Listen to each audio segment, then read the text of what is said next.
ಗೊತ್ತಿರುವಂಥ ವಿಚಾರ ಇವತ್ತು ಏನು ರಾಜ್ಯ ಸರ್ಕಾರ ಏನು ಇವತ್ತು ಸಿದ್ದರಾಮಯ್ಯ ಸರ್ಕಾರ ಏನು ಆಡಳಿತ ಇದೆ, ಯಾವ ರೀತಿ ಆಡಳಿತವನ್ನು ನಡೆಸ್ತಾರೆ ಅನ್ನೋದು ಇಡೀ ನಮ್ಮ ರಾಜ್ಯಕ್ಕೆ ಗೊತ್ತಿರುವಂಥ ವಿಚಾರ. ಇವತ್ತು ಎಸ್ ಟಿ ವರ್ಗದಲ್ಲಿರುವಂಥ ನಾಯಕ ಸಮುದಾಯವನ್ನು ಇವತ್ತು ಕಡೆಗಣಿಸುತ್ತಿರುವಂಥ ಕೆಲಸವನ್ನು ಇವತ್ತು ಸಿದ್ದರಾಮಯ್ಯ ಅವರು ನಿರಂತರವಾಗಿ ಮಾಡ್ತಾ ಬಂದಿದ್ದಾರೆ. ಇವತ್ತು ಯಾಕಂದರೆ ನಿಜವಾಗ್ಲೂ ಬುಡಕಟ್ಟು ಸಮುದಾಯ ಅಂದರೆ ಅದು ನಾಯಕ ಸಮುದಾಯ. ಸಂವಿಧಾನದಲ್ಲಿ ನಮಗೊಂದು ಹಕ್ಕನ್ನು ಕೊಟ್ಟಿದ್ದಾರೆ.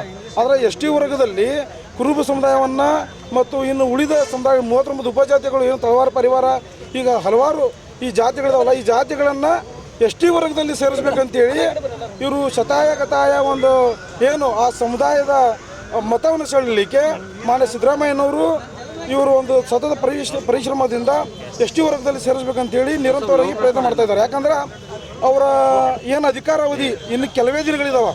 ಅದಕ್ಕಾಗಿ ಅಷ್ಟರಲ್ಲಿ ಅವರು ಕುರುಬ ಸಮುದಾಯವನ್ನು ಇನ್ನು ಉಳಿದ ಸಮುದಾಯಗಳನ್ನು ಎಸ್ ಟಿ ವರ್ಗಕ್ಕೆ ಸೇರಿಸಿ ಅವರು ಎಲ್ರಿಗೂ ಒಳ್ಳೆಯವರಾಗಿ ಗುರುತಿಸ್ಕೊಳ್ಳೋಕ್ಕೋಸ್ಕರ ಈ ರೀತಿ ಪ್ರಯತ್ನ ಮಾಡ್ತಾ ಇದ್ದಾರೆ.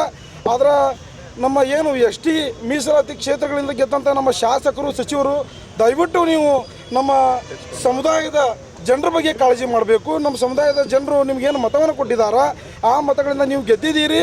ನೀವು ಮಾನ್ಯ ಸಿದ್ದರಾಮಯ್ಯನವರಿಗೆ ಪ್ರಶ್ನೆಯನ್ನು ಮಾಡಬೇಕು. ಇವತ್ತು ನೀವು ನಮ್ಮ ಸಮುದಾಯಕ್ಕೆ ಅನ್ಯಾಯವನ್ನು ಮಾಡ್ತಾ ಇದ್ದೀರಾ. ನಮ್ಮ ಸಮುದಾಯದ ಜನರಿಗೆ ನಾವು ಏನು ಉತ್ತರ ಕೊಡಬೇಕು? ನಮ್ಮ ಸಮುದಾಯದ ಜನರು ಇರುವಂಥ ಮೀಸಲಾತಿಯಲ್ಲೇ ನಮ್ಮ ಸೌಲಭ್ಯಗಳು ಸಿಗ್ತಾ ಇಲ್ಲ.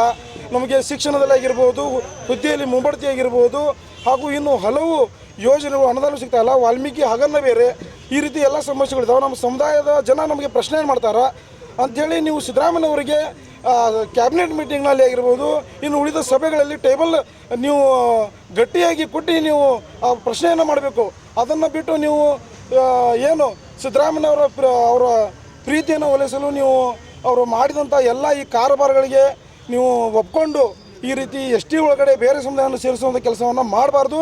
ನೀವು ಮಾಡಿದ್ದೇ ಆದಲ್ಲಿ ಏನು ಇಡೀ ರಾಜ್ಯದಲ್ಲಿ ನಾಯಕ ಸಮುದಾಯ ಏನು ಮೊದಲು ಹಲಗಲಿ ಬೇಡರು ಯಾವ ರೀತಿ ಸ್ವತಂತ್ರ ಸಂಗ್ರಾಮ ಯಾವ ರೀತಿ ಕ್ರಾಂತಿಯಲ್ಲಿ ಆಗಿತ್ತು, ಆ ರೀತಿ ಇಡೀ ರಾಜ್ಯದಲ್ಲಿ ಎಲ್ಲ ಹಳ್ಳಿ, ಜಿಲ್ಲೆ, ಗ್ರಾಮ, ತಾಲೂಕುಗಳಿಂದ ಇಡೀ ರಾಜ್ಯಾದ್ಯಂತ ಒಂದು ಉದ್ವಿಗ್ನ ಪರಿಸ್ಥಿತಿ ಏನು ಪ್ರಾರಂಭ ಆಗ್ತದೆ. ಅದಕ್ಕೆ ನೇರ ಕಾರಣ ಮಾನ್ಯ ಸಿದ್ದರಾಮಯ್ಯನವರು. ನಾವು ಸಿದ್ದರಾಮಯ್ಯನವರಿಗೆ ಎಚ್ಚರಿಕೆಯನ್ನು ಕೊಡ್ತಾ ಇದ್ದೀವಿ. ಮುಂಬರುವ ದಿನಗಳಲ್ಲಿ ಇವತ್ತು ನಾವು ಬೆಳಗಾವಿ ಜಿಲ್ಲಾಧಿಕಾರಿಗಳಿಗೆ ಅವ್ರ ಮುಖಾಂತರ ನಾವು ಮಾನ್ಯ ರಾಷ್ಟ್ರಪತಿಗಳು, ರಾಜ್ಯಪಾಲರು ಹಾಗೂ ಮಾನ್ಯ ಪ್ರಧಾನಮಂತ್ರಿ ಅವರಿಗೆ ನಾವು ಮನವಿಯನ್ನು ಸಲ್ಲಿಸ್ತಾ ಇದ್ದೀವಿ.